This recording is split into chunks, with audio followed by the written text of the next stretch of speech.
Greetings and welcome to your destination. You reached the Psychological Wellness Hub. We aim to help you build your knowledge and wellness around better understanding mental health and psychological concepts. Welcome back to the channel.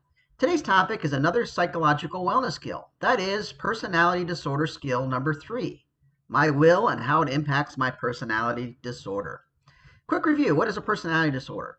For more in-depth knowledge on this, please watch videos on this channel that relate to personality disorder. See in the description below for that playlist. What is your will? Just like it sounds, your will is yours. It's always been there. Your will is the ability to understand and make choices or not make choices. It's your ability or capacity to make decisions, to make choices, to act on those according to your preferences rather than just reacting. Inside our will, we have two forces. Forces that move us towards healing and forces that help us to remain stuck. What does your will do to your personality disorder and psychological illness? Our psychological makeup contains many parts. Keeping our will balanced contributes to and enhances these many parts. For example, our identity, confidence, esteem, values, beliefs, motivations, and desires. By practicing and acting on your will, we can improve upon the blemishes, problems, and difficulties you seek to remedy with your personality disorder. How can we tap into will further, or places to find it, to combat the hurtful side of a personality disorder? If you haven't already, watch more videos on this channel. Look at videos on behavioral health concepts, diagnosis, and more. Accept your personality disorder for what it is. Accept you for who you are. Then practice using your will to put into action what needs to change to help you reach your goals, to recover and feel better. To encourage the healthy parts of your personality. Engage in actions that help squash the parts of your personality disorder that torture you and keep you stuck. Remember, will is all around you. You just have to look for it. Your will is tied to your acceptance of your personality disorder difficulties. Take notes and apply each thing you learn to your will and your personality disorder.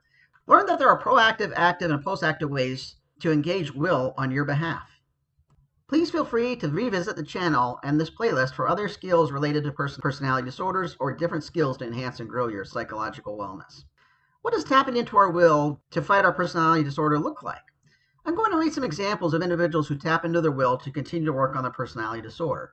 Please note these are not real people, but their stories represent real scenarios. Listen while I tell you about their stories.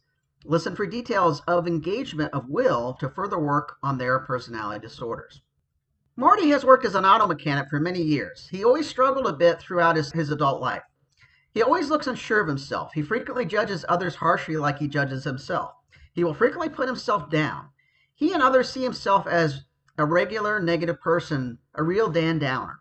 He struggles with Depressive-Masochistic personality disorder, among other difficulties. Marty wakes up one day thinking about his plight. He has grown sick of it.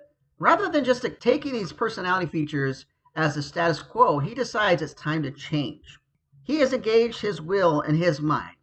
He puts this will into action by putting a note on his refrigerator. He puts his will into action by deciding to look at himself and learn from his actions. He starts calling himself out more, but instead of using the acknowledgement of his behavior to cut himself at the knees, he uses it to say no more and then uses the momentum to work on his difficulties. He still struggles to deal with the symptoms, but recognizes that little by little each day, he can start to see himself. Marty is using his will to self-reflect and enhance motivation for corrective actions or change. That if he can see himself, he can learn what not to do. Then each day, he can try his best to disrupt this usual pattern. When he struggles, he has decided to try his best not to use this as ammo against himself, but more as gas to fight the good fight each day. It doesn't come quick, but Marty starts to notice as he self-reflects through his will, he is able to notice the mechanisms or patterns more clearly. He notices these mechanisms or patterns within him.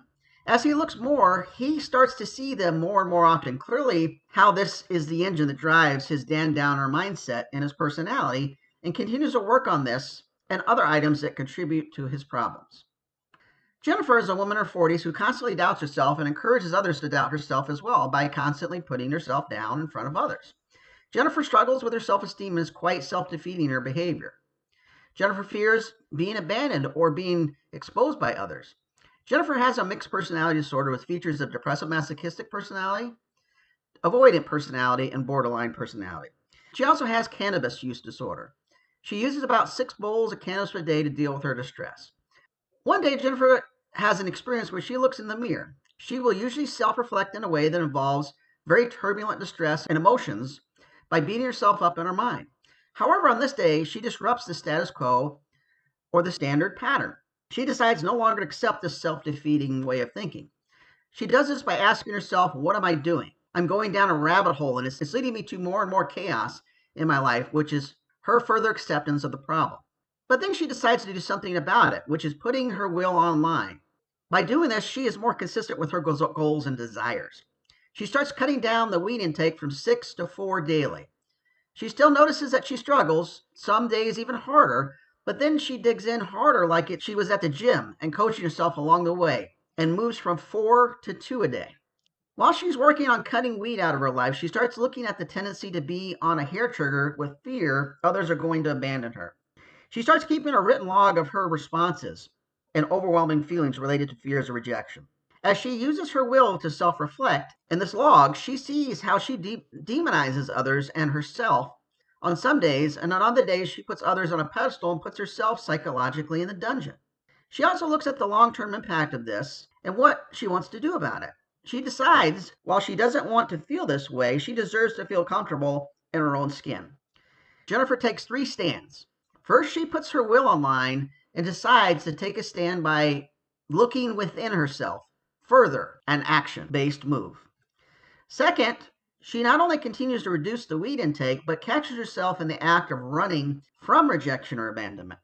Third, she puts her will online by attending her therapy, where she is active in her behaviors to gain insight about herself and her personality disorder by working with her therapist. Working as a team to learn where these fears of abandonment come from and evaluate how often they are a fear or feeling compared to actually coming true. In other words, how many times she has actually been abandoned versus not abandoned. As Jennifer continues to activate other personality disorder skills and substance use disorder skills more, she notices that her overall psychological pain continues but does not bite or sting as deeply. We hope you found today's topic was useful to yourself or someone else. Please let us know if it was by commenting below. Please let us know what you'd like to hear about or what topics could be useful to you by commenting below, and we'll take it under consideration. If you like what you heard today and like to hear more from Destination Psychological Wellness Hub, please consider liking and subscribing to the channel. This will help you get the newest content produced by the channel to you. Please tell all your friends and family about this channel, share this and other videos with them on this channel, encourage them to like and subscribe. And as always, we hope your psychological wellness continues to grow with us and this community. Thank you.